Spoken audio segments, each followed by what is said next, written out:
Selamat datang kembali di channel YouTube Kisah Para Leluhur Nusantara. Pada kesempatan ini kami hendak memberitakan tentang Alap-alap Laut Kidul karya Hoping Hu bagian 27a. Mendengar teriakan Neneng, Raden Jaka Bintara memandang. Begitu melihat gadis yang denok ayu itu, dia girang sekali dan segera dia menghampiri dengan langkah lebar sambil tersenyum. Aduh, jantung hatiku, betapa rinduku kepadamu. Marilah ikut denganku, kuboyong engkau ke Banten dan hidup bahagia denganku di sana, Cah Ayu. Setelah berkata demikian, dia menubruk hendak merangkul. Jaka Bintara terkejut karena dengan lincahnya Neneng Salmah mengelak dan sudah terhindar dari tubrukannya. Dia cepat menubruk lagi ke kanan, kini bergerak cepat agar gadis itu tidak dapat meloloskan diri. Akan tetapi kembali dia kecelik karena gadis itu sekali lagi dapat mengelak dengan gerakan lincah dan ringan.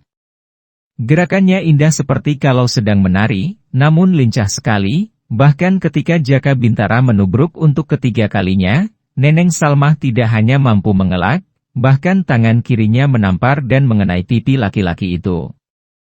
Plak!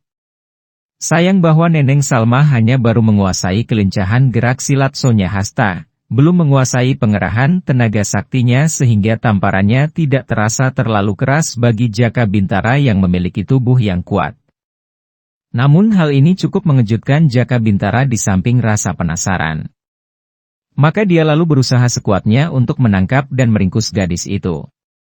Tentu saja menghadapi serangan Jaka Bintara yang dikdaya itu Neneng Salmah mulai terdesak hebat. Ilmu silat yang dipelajarinya dari Eulis belum terlatih baik sehingga ia hanya mampu bergerak cepat ke sana-sini untuk menghindarkan diri dari jangkauan kedua tangan pangeran dari Banten itu. Sementara itu, tanpa banyak cakap lagi Kiai Sidi Kawasa sudah menggerakkan tongkat ular kobranya untuk menyerang Parmadi dan Aki Somat juga sudah menggerakkan tongkat ular keringnya untuk menyerang Muryani. Parmadi sudah mencabut seruling gadingnya dan menyambut serangan. Muryani sudah mengerahkan aji kluung sakti yang membuat tubuhnya dapat bergerak seperti seekor burung walet dan dengan tangan kosong ia menyambut serangan Aki Somat. Terjadilah pertandingan yang amat seru antara suami istri melawan dua orang datuk itu. Nyi Subali masih merangkul puterinya dan menangis sambil mengguncang-guncang pundak gadis itu. Eulis! Eulis! Sadarlah, anakku! Ibu itu menangis dan air matanya menetes, membasahi muka Eulis. Sebetulnya, kalau saja tiupan seruling gading tadi tidak terganggu, tentu ia kini telah sembuh dan sadar sepenuhnya. Akan tetapi gangguan munculnya tiga orang yang menyerang ke dalam membuka pintu-pintu membuat tiupan seruling gading terhenti dan gadis itu jatuh pingsan. Kini, agaknya tetesan air mata ibunya ditambah seruan suara ibunya memanggil-manggilnya, agaknya menyadarkan Eulis dari pingsannya. Ia membuka kedua matanya dan seperti orang terkejut ia bangkit duduk. Nyi Subali dan Ki Subali menjadi girang. Eulis! Nyi Subali merangkul. Eulis, bagaimana perasaanmu? Baik-baik saja, bukan? Tanya si ayah. Eulis. Gadis itu berkata heran. Oh. Ya benar, belakangan ini aku diberi nama Eulis. Oleh Kakang Mas Jatmika. Ah. Aku ingat semua sekarang. Bapak. Ibu. Aku ingat semua sekarang.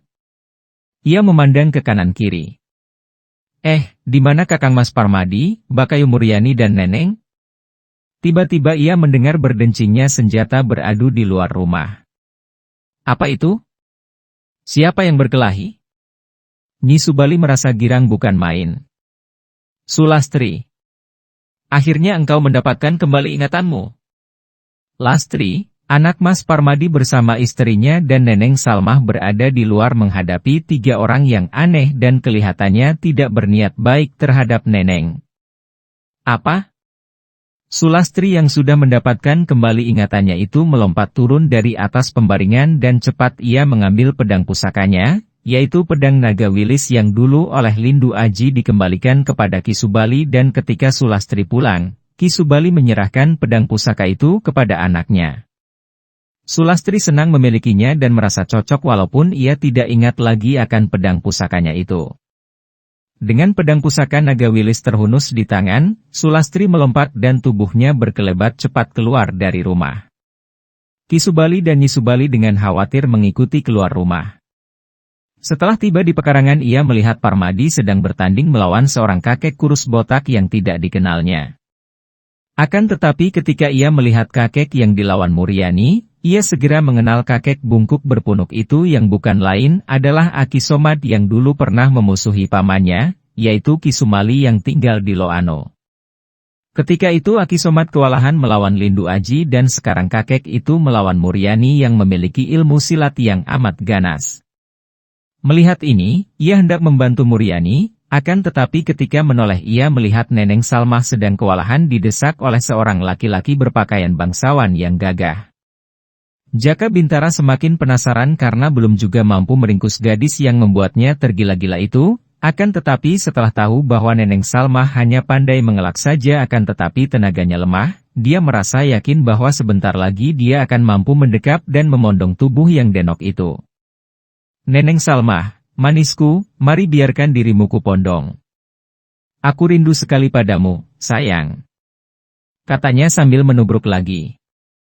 Neneng Salmah mengelak, akan tetapi ujung bajunya dapat tertangkap. Bret. Baju itu robek dan Neneng Salmah menjerit, Jaka Bintara tertawa bergelak. Wood. Des. Jaka Bintara cepat menangkis datangnya tamparan itu, akan tetapi dia terpaksa membuang diri ke belakang dan bergulingan karena tamparan yang ditangkisnya itu ternyata mengandung tenaga yang kuat sekali. Ketika dia melompat bangun dia sudah berhadapan dengan seorang gadis yang cantik jelita, akan tetapi sepasang matanya mencorong marah dan tangan kanannya memegang sebatang pedang yang bersinar kehijauan. Melihat bahwa penyerangnya hanya seorang gadis cantik, watak Jaka Bintara yang congkak itu muncul lagi. Dia tersenyum dan memandang dengan mata nakal. Ai, manis, apakah engkau hendak menemani Neneng Salmah ikut bersenang-senang dengan aku ke Banten? Mari-mari. Eulis, inilah jahanam pangeran dari Banten itu. Neneng Salmah berseru. Neneng, aku sekarang bernama Sulastri, aku sudah ingat semuanya. Jangan khawatir, aku yang akan membasmi jahanam busuk ini. Setelah berkata demikian, Sulastri sudah menerjang dengan cepat sekali. Tampak gulungan sinar hijau menyambar-nyambar ke arah tubuh Raden Jaka Bintara, pangeran dari Banten itu. Jaka Bintara terkejut bukan main. Akan tetapi dia masih memandang ringan. Sambil mengelak ke sana-sini diam-diam dia mengerahkan Aji Hastanala dan sambil melompat ke samping untuk mengelak sambaran sinar hijau, dia mendorong dengan tangan kanan, menggunakan Aji Hastanala, tangan api, yang ampuh dan mengeluarkan hawa panas itu. Akan tetapi Sulastri menyambut serangan itu dengan dorongan tangan kirinya menggunakan Aji Margopati, jalan maut. Wood. Des. Jaka Bintara terdorong ke belakang. Keduanya maklum akan ketangguhan lawan. Jaka Bintara kini tidak berani memandang ringan lagi dan dia sudah mencabut pedangnya. Begitu dia memutar pedang itu, tampak sinar kehitaman bergulung-gulung. Sulastri juga tidak mau membuang waktu lagi. Hayit. Singgih.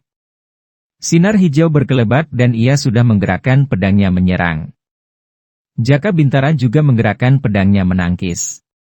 Sinar hitam berkelebat menyambut sambaran sinar hijau. Singgih. Terang. Tampak bunga api berpijar. Dua orang itu cepat melompat ke belakang untuk melihat pedang masing-masing. Ternyata pedang mereka tidak rusak. Mereka menjadi hati-hati karena maklum bahwa pedang lawan juga merupakan pedang yang ampuh. Sulastri sudah menyerang lagi dengan dahsyatnya sehingga kedua orang itu sudah saling serang. Bayangan mereka lenyap terselubung dua gulungan sinar pedang hijau dan hitam. Hanya tampak kaki mereka saja yang berloncatan ke sana-sini.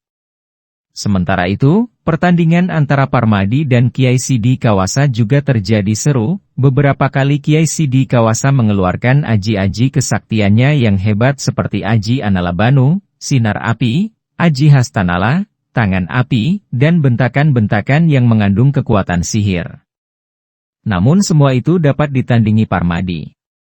Bahkan permainan tongkat ular kobra yang amat dahsyat itu setelah bertemu dengan gerakan seruling gading yang lembut, menjadi hilang daya serangnya. Mulailah Kiai Sidikawasa terdesak mundur. Juga Aki Somat mengalami kesukaran untuk mendesak Muryani. Ketika pertapa dari Nusa Kambangan ini menggunakan aji tapak geni, kedua telapak tangan mengeluarkan uap panas dan ia menyerang dengan kedua telapak tangan itu sambil berseru. Aji tapak geni. Telapak tangannya bernyala. Namun Muryani tidak menjadi gentar. Ia memiliki aji yang serupa, ia menyambut serangan lawan itu dengan teriakan nyaring. Aji Bamalatu. Wut. Blaar. Dua tenaga yang sama-sama mengandung hawa panas itu bertemu di udara dan akibatnya, baik Aki Somat maupun Muryani terdorong ke belakang dan menahan pernapasan untuk mengerahkan tenaga menguasai tubuhnya yang terasa panas seperti dibakar. Namun keduanya tidak terluka. Para pecinta dan para subscriber YouTube Kisah Para Leluhur Nusantara. Alap-alap Laut Kidul karya Hoping Hu bagian 27b. Aki Somat menjadi penasaran dan marah, lalu menggerakkan ular kering yang menjadi senjata tongkat untuk menyerang. Muryani memang tidak suka mempergunakan senjata, namun dari mendiang Nyi Rukma Petak ia memperoleh ilmu-ilmu yang hebat. Aji Wisosarpo membuat dua telapak tangannya mengandung bisa ular yang amat berbahaya, dan pukulan jarak jauh dengan aji gelap sewu juga dahsyat sekali. Ilmu-ilmu pukulan ini bahkan lebih berbahaya dari senjata apapun, dan kedua tangannya juga tidak takut menangkis tongkat ular kering yang beracun itu. Dua orang datuk itu mulai khawatir, apalagi melihat betapa Pangeran Jaka Bintara agaknya juga kewalahan menghadapi sepak terjang Sulastri yang mengamuk dengan pedang pusaka naga wilis. Kiai Sidikawasa, bantu aku. Aki Somat berkata kepada kawannya sambil melompat ke belakang. Kemudian, dibantu oleh Kiai Sidikawasa yang juga mengerahkan ilmu sihirnya, Aki Somat mengerahkan aji Gineng Sokaweda. Tiba-tiba udara menjadi gelap diliputi halimun tebal. Jaka Bintara yang sudah terdesak menggunakan kesempatan ini untuk mundur dan berdiri di dekat dua orang datuk itu. Dari kegelapan itu terdengar bermacam suara yang menyeramkan, ada suara menggereng, merintih, tertawa dan sebagainya. Menyeramkan, seperti suara setan-setan gentayangan dan muncullah berbagai macam bentuk mengerikan. Tengkorak-tengkorak, ada pula kepala Banaspati yang mulutnya menyemburkan api. Bahkan Muryani dan Sulastri, dua orang wanita sakti itu merasa seram dan cepat mereka mendekati Parmadi. Parmadi lalu meniup seruling gading. Suara seruling melengking dan mendayu-dayu. Pemandangan yang menyeramkan itu, tengkorak, kepala setan dan lain-lain itu seperti terpental dan terserang oleh suara seruling yang melengking. Gerengan-gerengan, tawa dan suara-suara mengerikan itu pun berubah menjadi suara tangis dan ketakutan, makin lama semakin perlahan dan semua pemandangan aneh itu pun menjadi kabur. Juga perlahan-lahan kabut yang menggelapkan sekitar pekarangan itu menipis dan akhirnya hilang. Akan tetapi ketika Muryani, Sulastri, Neneng Salmah, juga Ki Subali dan istrinya yang muncul di ambang pintu dengan ketakutan memandang, ternyata ketiga orang tadi sudah hilang. Agaknya mereka merasa kewalahan dan menggunakan kesempatan dalam kegelapan itu untuk melarikan diri meninggalkan pekarangan rumah Ki Subali. Parmadi menghentikan tiupan serulingnya, menghela napas dan berkata, "Sungguh jahat dan berbahaya mereka itu. Sekarang sudah aman, mereka sudah pergi." Nyi Subali menghampiri Sulastri dan merangkul anaknya. "Sulastri, engkau sudah waras, ingatanmu sudah pulih sekarang.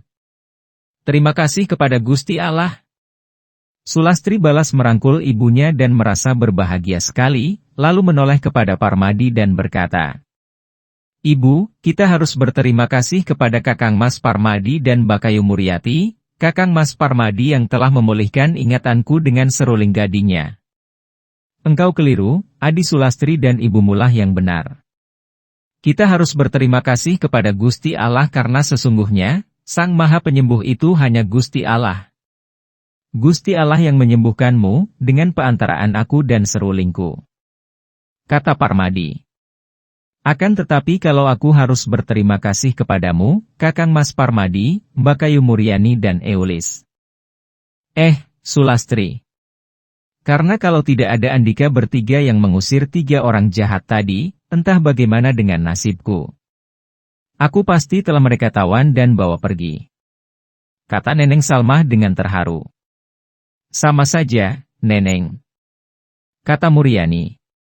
Engkau pun wajib bersyukur dan berterima kasih kepada Gusti Allah yang sudah mengatur sedemikian rupa sehingga ketika hal itu terjadi, kebetulan sekali kami berdua berada di sini dan Sulastri sudah sembuh.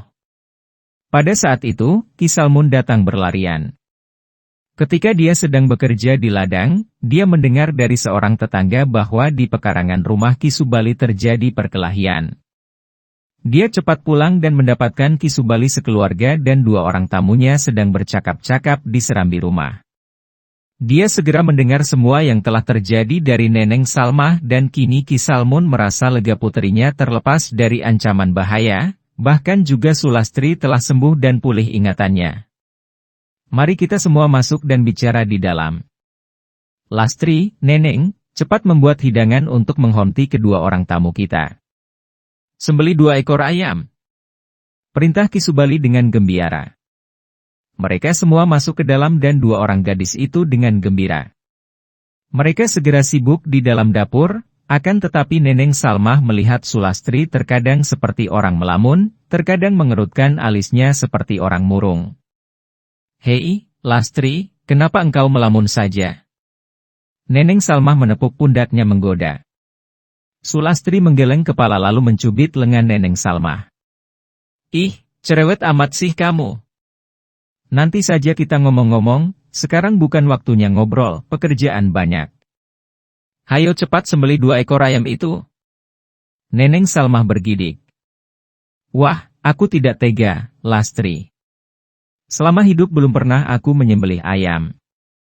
Biasanya yang melakukan itu adalah bapakku. Aku mana berani? Sulastri tertawa. Hehe, engkau tidak menyadari bahwa kini engkau bukan Neneng Salmah sang waranggana yang lemah gemulai lagi. Engkau bahkan dapat membela diri dari serangan Pangeran Banten yang cukup dikdaya tadi. Wah, orang jahat itu. Dengus Neneng, akan tetapi segera disambungnya sambil tertawa. Nah, sekarang engkau malah yang memperpanjang obrolan. Hayo kerja, engkau yang memotong ayam, aku nanti yang membersihkannya. Sekarang aku memasak air, mengupas terong dan memotong sayur dan menyiapkan bumbu. 2 orang gadis itu segera sibuk bekerja. Akan tetapi diam-diam perasaan Sulastri mengalami goncangan hebat. Seolah ia teringat akan semua masa lalunya, banyak hal yang membuat ia merasa risau, gelisah, duka, dan bingung. Pertama tentu saja kedukaan teringat bahwa Ki Ageng Pasisiran, kakek yang menjadi gurunya dan amat ia hormati dan kasihi itu, telah tewas terbunuh orang. Tadinya sebelum ia teringat, mendengar hal itu ia hanya merasa kasihan saja. Akan tetapi sekarang ia ingat akan keadaan gurunya, wajahnya, wejangan-wejangannya, dan hubungan akrab antara mereka sebagai guru dan murid. Sehingga ia merasa berduka dan juga marah sekali kepada Hasanuddin seorang murid pula dari Ki Ageng Pasisiran atau Ki Tejo Langit, yang baru 1 kali pernah dijumpainya, dan kepada Raden Banuseta yang katanya dia yang membawa pasukan kumpeni dan melakukan penyerbuan ke rumah Ki Ageng Pasisiran dan menyebabkan tewasnya Ki Ageng Pasisiran dan putranya Ki Sudrajat. Dia juga teringat kepada Jatmika, putra Ki Sudrajat, yang menyatakan cinta kepadanya. Teringat kepada pemuda ini, ia menjadi bingung. Lalu ia teringat kepada Lindu Aji. Jantungnya berdebar ketika teringat kepada pemuda yang sejak remaja menjadi sahabat yang dekat dengannya, teringat betapa kini pemuda itu telah menjadi seorang yang sakti mandraguna dan masih ada ikatan saudara seperguruan dengannya karena Lindu Aji menjadi murid Ki Tejo Budi yang menjadi adik seperguruan Ki Tejo Langit.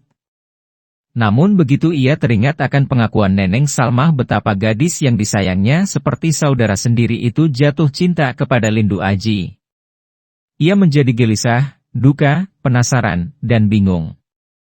Akan tetapi semua itu dipendamnya dalam hati dan ia menyibukkan diri dengan pekerjaan dapur. Ki Subali dan istrinya, Ki Salmun dan Neneng Salmah dengan sangat membujuk Parmadi dan Muryani agar menginap di rumah mereka. Tadinya suami istri itu hendak melanjutkan perjalanan mereka, akan tetapi karena pihak tuan rumah sekeluarga menahan mereka dengan berbagai bujukan, akhirnya mereka mengalah juga dan bersedia menginap semalam di rumah itu. Ki Subali menyerahkan kamarnya kepada mereka. Dia sendiri tidur bersama Ki Salmun, dan Nyi Subali mengungsi tidur di kamar Sulastri dan Neneng Salmah. Malam itu sehabis makan, mereka semua bercakap-cakap di ruangan dalam. Banyak sekali cerita tentang pangeran dari Banten yang tadi datang bersama 2 orang datuk. Neneng Salmah menceritakan asal mula pertemuannya dengan Raden Jaka Bintara di Sumedang dan betapa ia diculik oleh pangeran itu akan tetapi diselamatkan oleh Lindu Aji dan disuruh melarikan diri, mengungsi ke Dermayu, dan kini mondok di rumah Ki Subali. Sulastri juga ditanggap, yaitu dihujani banyak pertanyaan tentang pengalamannya. Sulastri juga banyak bercerita tentang perjalanannya bersama Lindu Aji, pengalamannya melawan para mata-mata Kompeni Belanda sampai ia terjatuh ke bawah tebing yang curam. Kemudian pengalamannya bersama Jatmika. Semua orang merasa kagum akan semua pengalaman yang aneh, berbahaya dan hebat dari gadis perkasa itu. Para pecinta dan para subscriber YouTube Kisah Para Leluhur Nusantara, kiranya cukup sekian dulu. Silahkan ikuti kisah alap-alap Laut Kidul bagian selanjutnya di waktu dan jam yang sama, dengan cara klik subscribe dan juga loncengnya, agar Anda selalu mendapatkan notifikasi jika channel YouTube ini mengupload video kisah terbaru.